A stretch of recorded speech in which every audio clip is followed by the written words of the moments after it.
I've been reading through this sub non-stop since I found it the other day, so I thought I would share MC of my own, and it's a good deal because you get 2 MCs in one story.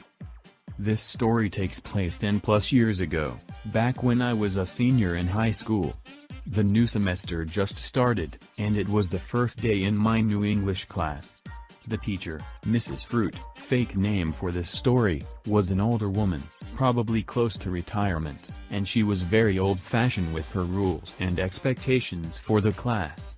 Looking through it, it was nothing too extreme, except for one thing: all written assignments must be written in cursive.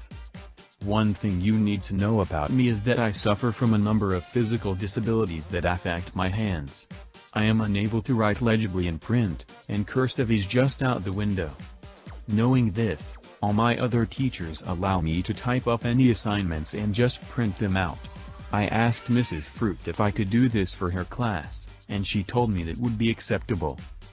Fast forward a month or two, and we are returned a number of our assignments, now graded. I looked through mine and noticed that, despite my hard work, they are all marked down.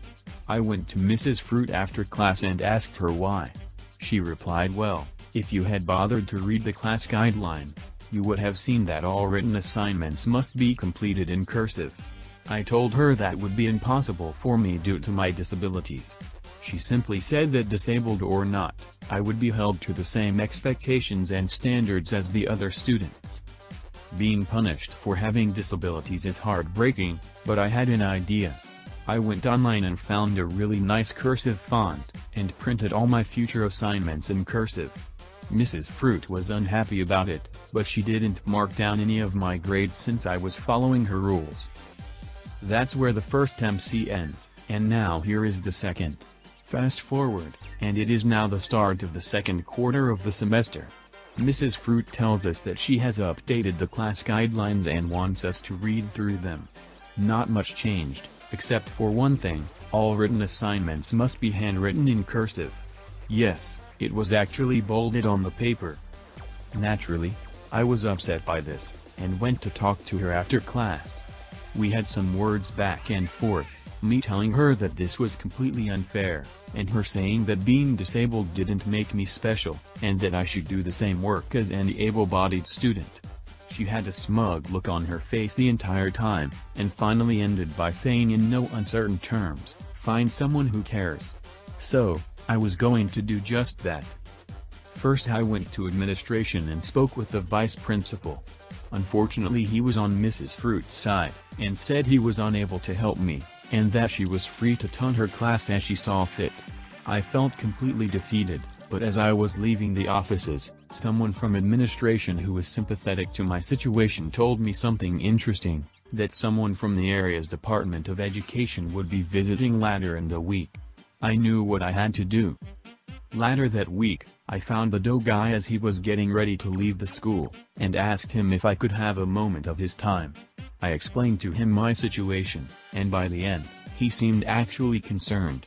He told me to keep printing my assignments as normal, and that he would see what he could do. A month later, Mrs. Fruit hands out new revised class guidelines. The part where assignments had to be written in cursive was completely removed, and in its place was a statement saying that assignments can optionally be typed and printed out as long as they adhered to proper formatting guidelines. So this is half malicious compliance, half petty revenge. But anyway, here you go. I work in fast food. I'm a manager, and I almost always work the closing shift. We close at midnight, which means the shift ends at 1 a.m. Closing is usually ridiculously understaffed, so often we aren't actually out of the building until 1:30 to 2 a.m. Sometimes, however, everything works out well, and we have the rare chance to get out early. In those cases, our boss gets very unhappy if we leave any earlier than 12:30. Last night was the second kind of night. I had another manager closing with me, although I was the one in charge, and 2 other closers besides.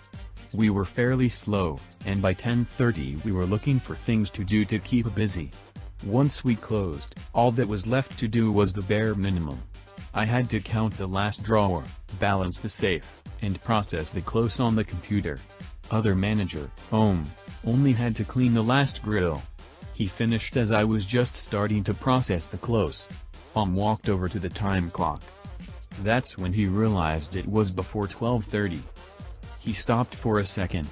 Is it cool if I leave now? I shrugged. Fine with me. You finished your job. He glanced at the time clock. Do you want me to clock everyone out, so they see we all leave together? Nope. The rest of us aren't done yet. I'll clock everyone out when we leave. You can just clock out now and head out. I was annoyed. How much longer will you be? Maybe 10 minutes, if that. Oh, well that works. We aren't really supposed to leave before 12:30. So stay, you can start pulling the breakfast food into the kitchen for the morning staff. No, that's okay. Just wait until 12:30 to clock me out. He left quickly, presumably before I could refuse. So I did exactly as he asked. I finished my work, helped my other closers finish, and started setting up for morning. And when the clock struck 12:30, I manually clocked him out for 12:18, the time he actually left. So about 6 years ago, after I graduated high school, I used to work at a popular sneaker store in my local mall. I had worked there for about 6 months when a scandal happened with our management and the store got almost completely restaffed. Both of our managers were brand new, along with most of the sales associates. I had the longest tenure of anybody in the store. Now, the store policy was to try to upsell the customers who bought sneakers, get them to buy shoe cleaner, insoles, t-shirts, shorts, etc. This helped the store's numbers, and offered a small incentive for sales associates. When I first started working there, I tried to follow this guidance, but quickly realized that 90% of customers weren't interested, and it actually just wasted time that could have been spent helping the next customer.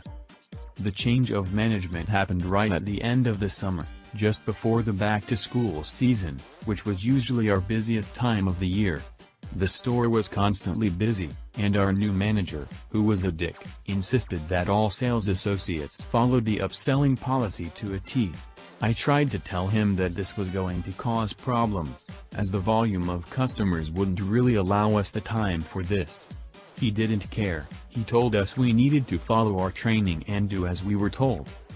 You got it, champ. The next Saturday, our store really started getting busy. I was helping a customer try on some basketball shoes, and they told me they wanted to purchase them and started walking towards the counter.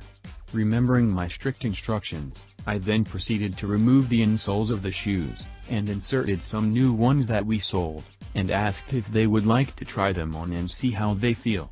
They told me no thank you. I then grabbed a shoe cleaning kit from behind the counter and asked if I could demonstrate how it worked.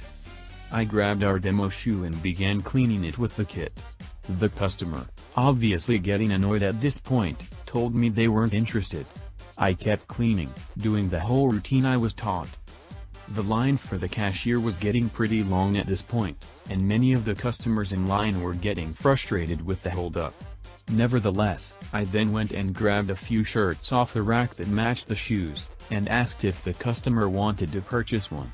After getting told no again, I grabbed some socks and asked the same question. The customer was now furious, and asked to speak to my manager. I called out my manager, and told him exactly what happened.